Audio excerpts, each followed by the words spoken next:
Hey everyone, how you doing today? You know, a topic we spoke about yesterday with Anna, also Matt, the mortgage guy. We're going to talk about now with Jonathan, and we do this because we want to see what everybody thinks about the picture, and that is some of the changes coming down from the GSEs or Fannie and Freddie or Fannie Mae, really, around the amount of second home and investment homes that they are going to buy. As you remember yesterday, they have now capped it at 7%. My history and review says that historically it runs about 10%. Obviously, these are averages, so some are way above, some are way below. But in short, I think prices go up, but we're going to talk to Jonathan and talk about that. We're going to talk about why and what is all going on in this space because it is very, very interesting. So how you doing, Jonathan? I'm doing great, Michael. I've been looking forward to having this conversation with you because, again, you play in a space I don't, but you have an appreciation for lending standards and how changes of requirements can impact buying decisions. So I was curious what you might think as a multifamily investor about what is coming down with these changes that go into effect April 1st. So it is interesting, and I wonder, since it's so far below the cap. I mean, I think probably what the GSEs are thinking about is that their mandate is to provide liquidity for housing, right? And if they're seeing so much property being purchased as for second homes or vacation rentals, which is essentially being taken off the market for housing, that it's in conflict with their mandate, right? So Hmm. that's probably why they're reallocating. And I was actually just by happenstance talking with a good friend of mine who's a mortgage guy at Wells Fargo, and he,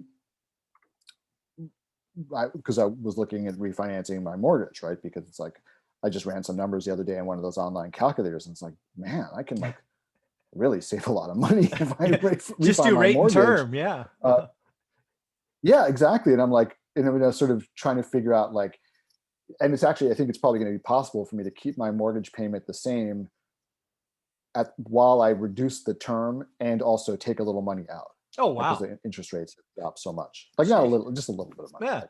So, like, and just to like fix up the house a little bit or sure. whatever. So the so so what he told me was, look, I think that mortgage rates are actually going to get better for home purchases Right. because because the GSEs have to reduce the percentage allocation, which means they can't simply just stop buying mortgages for the second homes. They've got to increase the mortgages for the first homes. Ah, So interesting. they're going to be shifting. So they're going to have to like get a little aggressive on that side in order to you know get to rebalance. So he said, especially if you're doing it right now, there's going to be like a little window of that rebalancing.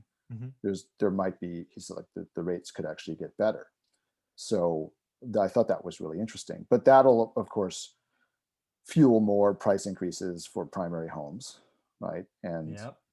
And then the effect of that is, well, if people start getting priced out or continue to be priced out of buying homes, they're going to have to continue to rent. Exactly. So that's going to help um, your occupancy at multifamily, right? Mhm. So um, there's not, I mean, it's not a complete like substitution there. It's not, there are a lot of people who in multifamily who were like not in the market for a single family house or can't buy a single family. They don't have the down payment or what have you, or like they're not looking for that much space. I mean, so it's not like a complete Mhm.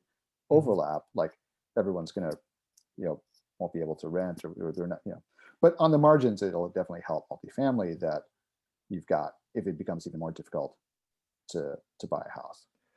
Yeah, that's interesting because when I saw the change, I mean, it came out, I think the letter came out like a week ago or maybe 10 days ago. Yeah, I always ask why, right? And yeah. I came at this from two different things. Both were surprises to me. The first why Mm. is kind of scary. The first why is, again, they have access kind of to topic number one of our conversation. The mom and pop landlords operating in the C space or even some Bs who are getting hit really, really hard. maybe what they're seeing is these mom and pop landlords that have 3, 5, 10 properties, whatever it is, they're out of cash, right? This eviction moratorium has killed them, and they're going to just call the ghost. And like in 07, 08, 09, once that mom and pop landlord lost one, they let them all go. So the first thought was, oh my God, are we going to see mom and pop landlords lose their portfolios that they've built over decades? And I'm like, well, could they have data to that? Yeah, because they're going to have the forbearance data. Yeah, they probably asked for some kind of financial metrics, like how much cash you have, so to approve it. So they probably have a decent financial picture. And oh, by the way, there's, are they going to extend it again? Right. I think it runs today till May or June or some silly thing. I mean, it's been over a year. So the first thing was, are they trying to de-risk the situation? Because they've already got a portfolio that they own. They can't affect that. It's a sunk cost. They've got those loans. So maybe what they're trying to do is stop piling up more risk. I'm like, that could be, or kind of what you just said. There's a supply demand imbalance, right? They can't make people list their homes, but what they can do is they can strip away some of the demand by removing second homes and vacation homes and investment homes, thus giving owner occupants a better chance, right? Right. Create a bigger spread, lower LTVs. I mean, they could game that system. It's not going to prevent investors. It'll just make it harder. So I was looking at this going, what are they trying to do? That's what I was thinking. Any thoughts on those? Yeah, well, no, I mean, I think especially on the second point, I think, they're trying to shift the balance of bargaining power between investors and homeowners, right? So by tacking on more fees to second homes and bigger spread, vacation rentals, right? It makes it tougher for people to pull those homes out of the housing market, right? Exactly. Now I hope, the way that these things often work is that they paint with a really broad brush, right? There are places, and then it's kind of makes no sense in certain markets. It may make lots of sense, like, for them to be encouraging people to buy homes rather than do vacation rentals in, like suburban New Jersey or something like that, or, Long Island or places like that. But, there are also places where they're really dependent on, the only exit for a homeowner is to sell to a vacation rental owner, right? Because the population is stagnant or declining. Like, frankly, where we have our house upstate, like that's a market where the population is stagnant, it's aging. The young people have all gone to the cities. It's really just, mostly older people. And when they, but it's a huge vacation rental market. I mean, it is a tourism destination. So the exit for most people for their homes is to sell them to someone who's going to rent it out, right? And if they can't do that, the market dries up for them. So, hopefully Fannie and Freddie will be looking at this a little, with a little bit more of a nuanced, granular. Don't count on it. Yeah, I was going to say, but yes, but that's my hope, but I'm not holding my breath. Yeah, what's going to happen in that example is the mom and pop who's aging out, or their kids sell the property, when life events happen, they're just going to get less money because you're going to end up only going to a cash buyer or somebody with 50% down or something like that. Right, or frankly, the vacation rental buyer is just going to pay less money because their fees are exactly. high. Yeah, so, exactly. Yeah. So what do you think about the idea that they're actually being strategic in that they see a lot of pain? Do you see that as a potential, or historically speaking, they don't look at the pain and the two sides of the business don't talk to each other? Honestly, I don't know, because I'm not sure I quite follow the argument that you made. Like, let's try it again.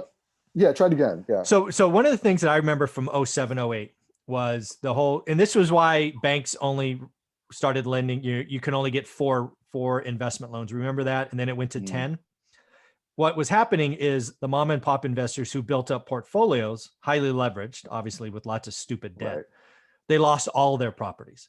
So like an owner occupant, they were basically, right. They were refining. They had one that had equity appreciation. They cash out, refi, buy they the next daisy one. chained them. Build a house. But you built a house of cards, basically. Yeah. One topples and they all go. Right. Yeah. So that's what happened last time. And again, I think they overreacted at the wrong time. But basically investors were bad was the idea. Because again, when an owner occupant lost a house, they lost one.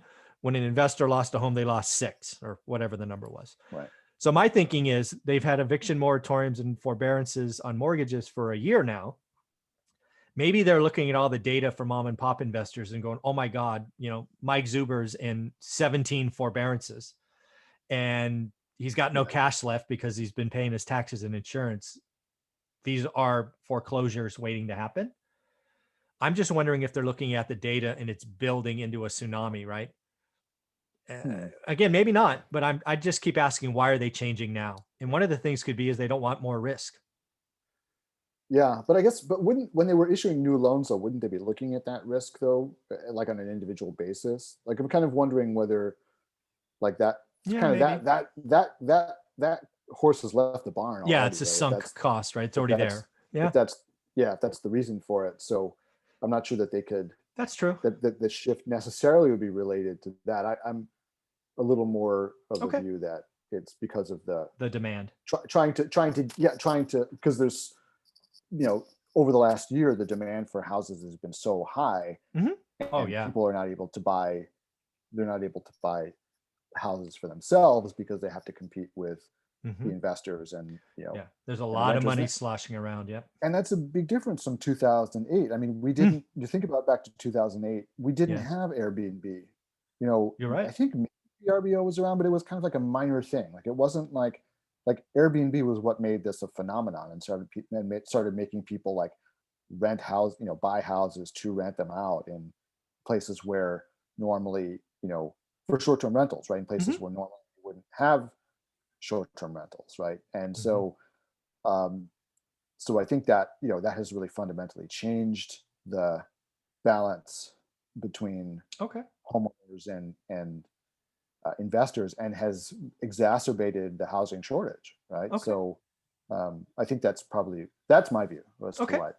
I love this.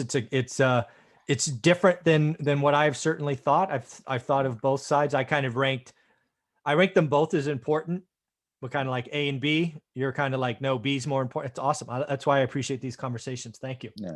Well, you have your experience too from the last time, so you've seen that. So that also kind of definitely sparks those ideas. Makes you think like, this could be going on here too. Yeah. But I'm not saying it's not. I know. Yeah, that's awesome. Well, thank you very much for this. Has been a great conversation.